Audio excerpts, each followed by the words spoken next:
v 15 tekmah šele drugi poraz Chelsea proti Arsenalu, nocoj na Emiratih. Chelsea sicer z 2 zadetima vratnicama, toda tehnično gledano brez enega samega strela na nasprotnikov gol, kar je velika katastrofa pravzaprav, in hkrati šele tretji clean sheet Arsenala v tej sezoni, kar seveda dokazuje, kako dobro se je Arsenal branil, še posebej na začetku tekme.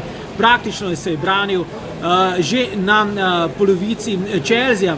Arsenal seveda spet brez Mesota Ozila, to da njihov največji zvezdnik, Arsenalov največji zvezdnik, je v bistvu že poražen, kajti Unai Emery je torej taktično pretental na vsej črti kolega Sarja na drugi strani, in to torej še enkrat totalno, ter veliki londonski derbi 23. kroga dobil praktično že pred pauzo.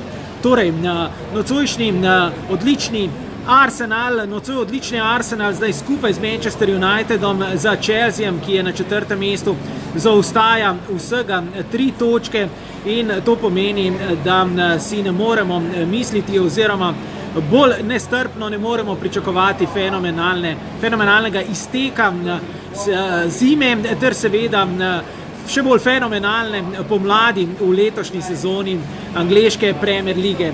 Z goloma Francozov Lacazetta in Koscielnyja končna nocoj na Emiratih. Arsenal 2, Chelsea 0.